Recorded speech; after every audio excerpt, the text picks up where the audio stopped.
Well, we would put it in different words. I want all of me to be here. I want all of me to be here. It's not that you don't want to be here. It's you don't want to partially be here. You don't want to be here in diminished form.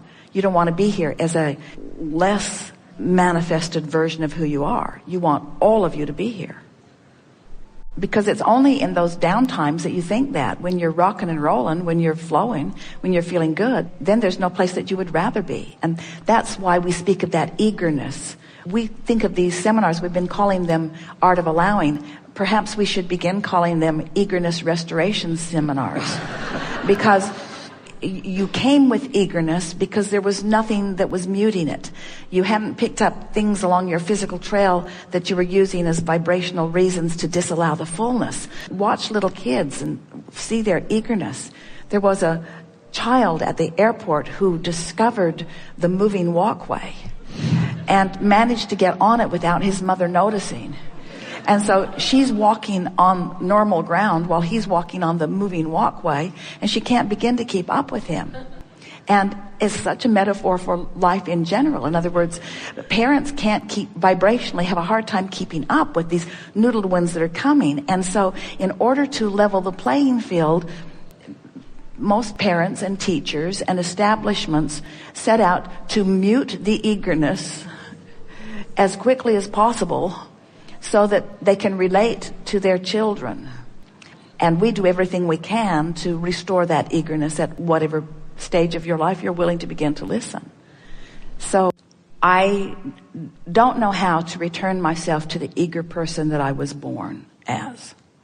And not being there feels awful. In fact, it has felt so awful at times that I've wondered why even bother to come. And then some of my eagerness returns, and for a little while I know why I'm here, but I haven't been able to really sustain it. So I've sort of been moving with the tides and frankly feeling bad more than good more of the time. Yes. But because I'm determined, I don't quit, I don't give up, I keep trying. I keep feeling like if I could just get a handle on exactly what I'm trying to do, what my best plan of action is, that I could get around this, that I could figure it out. I can feel it, I just don't quite know what to do. It feels nebulous to me. It's real enough that I believe it's possible, but it doesn't come out and shine bright for me very often. And it's that bright, shining eagerness that I'm looking for. And viscerally, I remember it, but it's just not present often enough, and it's been long enough that it's just an inclination or an impulse with me, something that I haven't been able to really tangibly experience and manage. The reason it's soothing is because it's like poking at the problem still a little bit, but poking at it more generally rather than so specifically. So we're just going to stay there for a while and keep poking until your set point actually moves, and it has already. It did move. That's why we ask you the question, do you feel more soothed in this process? Now, part of the reason you feel more soothed is because we are validating stuff you've known. But another reason is because you can feel with everything that you are, because we are projecting with everything that we are, that we find no fault whatsoever with you standing for a while, short or long, in a state of lack of eagerness. Nothing has gone wrong. It's just the starting point of a journey. And it's so not just the early starting point of the journey, because you feel so powerfully what you want. It's laid out there in a really powerful way. And it just doesn't matter where you are. It just doesn't matter where you are. In fact, if you don't have a starting point of a journey, then you don't have the next thing that's more fun. In other words, this perception that we were talking about earlier, it's the movement, it's the motion, it's the leaving behind of the resistance and the picking up of the allowing that is so delicious about life. And we mean that so fervently that we want to say to you, we like it when you lose your connection because it's so fun getting it back. And every time you lose it, you put more rockets out there. And that's the process. Lose the connection, ask for more. Gain the connection, come into balance. Lose the connection, ask for more. Gain the connection, come into balance. In other words, you never said, I'll go forth into a physical body and be bouncing off the wall, eager. So that bouncing off the wall would be exhausting too. So You've launched these rockets. So now that all feels pretty good. So did you get the point? We hold no negative judgment about where you are at all. At all. Because it just doesn't matter, because everybody is where they are on their way to something that they like more. So who gets to be the giant judge in the sky that gets to say, oh, you should be further along? So when you try to find that place, as we find it, the reason that you feel this lightening up is because where you are doesn't matter. It doesn't matter no matter what. It doesn't matter no matter how big it is in relationship to where you want to be. And once you get that, then you really are free. Then you're free. So now let's get a little more specific. And we can't get specific about all those people that don't have any business, even if you've made them up in your mind, because you didn't make them all up. They were there. You recorded them. You paid attention to them. You watched their reaction to them. The people that you think you might ask for money would have an opinion about why you're asking for money. In other words, you're not making all this stuff up. Mm-hmm. It's just that there's no point in focusing on anything that makes you feel uncomfortable. So you've diffused it a little bit. So now let's get specifically positive. Just because we want to demonstrate to ourselves, we're speaking for you, I want to show myself that I can feel good without anything changing that I'm responding to other than my own thought. It's my changing thought that brings my emotional manifestational response, not the change of circumstances. It's the change of thought. So I like giving myself the label of someone who was born with eagerness. And I'm happy that I still have enough memory of that eagerness that I know something's off when I don't have it. That's a really good sign. My guidance system must be well intact. And these little buggers that I've been teaching for a while, they've been really good for me because they reminded me of what true eagerness is. And frankly, they made me jealous that I'd gone so far in the losing of my eagerness. Whenever I witness someone living something that I want to live, it can't help but help me realize that there's a vibrational distinction between where I am and where I really want to be. So a sort of wake-up call happens in that and help me to reestablish my desire for eagerness. Eagerness is an interesting thing. We're speaking from your point of view. Eagerness means frisky. It means clarity. It means glad to be alive. It means feeling good in my body. Eagerness is sort of a catch-all word, isn't it? Eagerness and well-being are sort of a synonymous sentiment. I want to be eager about life, which means I want to be up and ready for it. I want to be Johnny on the spot. I want to be at a clear place of rendezvousing. I want to be alive and ready. I want to be good at comebacks. I want to be really quick at conversation.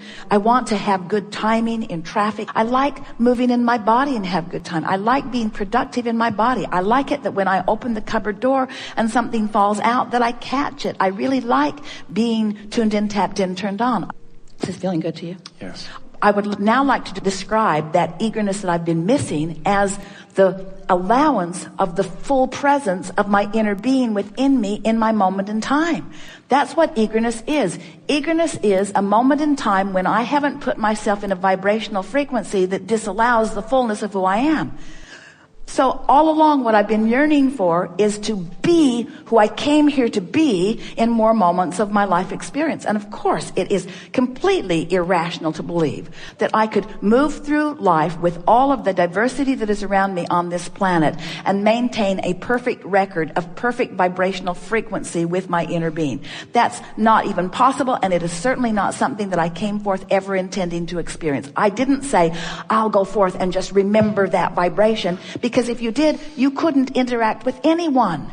You couldn't have a conversation with anyone. You couldn't watch TV, never watch CNN. You couldn't be even in this world if that was the standard or the goal that you had set. But you didn't set that goal. You didn't say, I'll be non-physical energy in a physical body. If that had been your intention to stay in that high frequency, you would not have directed yourself into this environment where there would be contrast that would give you new desires. So the eagerness that you're looking for is to get your eyes off the floorboard and begin looking toward who you really are, or that which you've become. The what isness will always cripple you. It will take you to your knees, because what is never, ever, ever even comes close to who you really are, no matter how good what is. You see? No matter how good what is, there is very little eagerness in what is. It's just not there. What is old news. Eagerness is the new stuff that's coming. That feeling of eagerness, it's recognizing that through life I have become more, that the source part of me is already being it, and knowing that I get to move toward it eternally. That is the definition of eagerness. Understanding that I will always be in any moment in time, whether I'm physical or non-physical focused, because it is the same, although more dramatized in physical. In any moment in time, I will always be less in this moment than I am becoming, and that is the promise of life. Because if you could be all that you are right now, then what?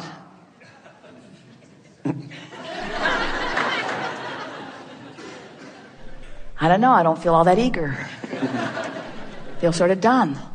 Eager is recognizing that you've put something out there and then moving toward it.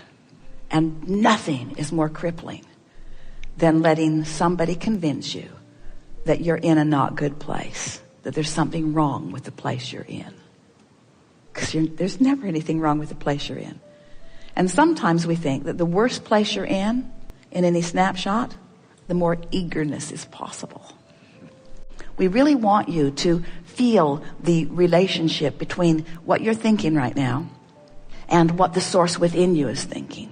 Because the source within you is the dominant part of you, and you can't get too far away from that frequency without feeling the self-inflicted, self-imposed, self-focused distraction or self-focused resistance to the fullness of who you are. And we know you all live for those moments that you call those highs. You live for those moments. You so want to go to a movie that gives you that lift, or find a lover that gives you that lift, or have a moment that gives you that lift. In fact, every single thing that every one of you wants, no matter what it is, whether it's a material object or a state of being or a moment. Esther was really irritated on the airplane for a moment because she watched almost an entire movie before the plane landed.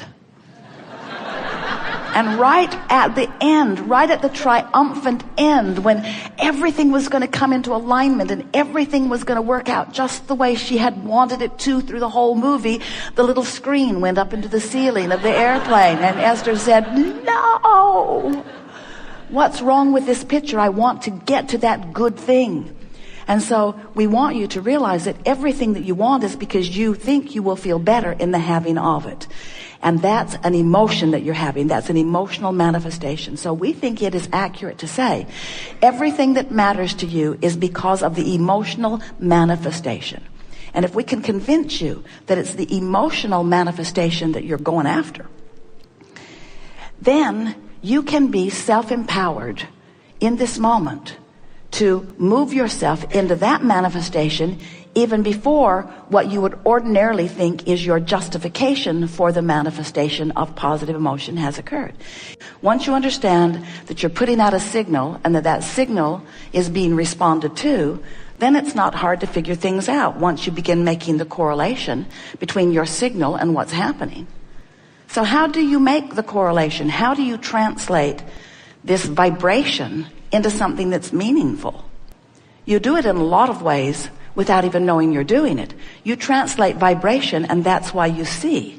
But most people usually don't think of sight as a vibrational thing, but it is. Easier to hear it about your hearing, isn't it? Translation of vibration. What you smell is a translation of vibration. Your touching is, you're translating, even your tongue is translating vibration. Different food has different vibration, and that's why it tastes different to you. Everything is vibrational.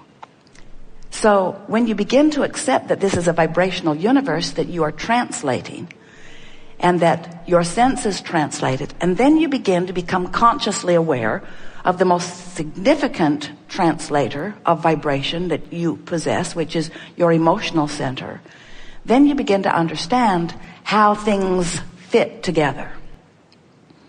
Before you understand how things fit together, you have to understand what the things are that are fitting together.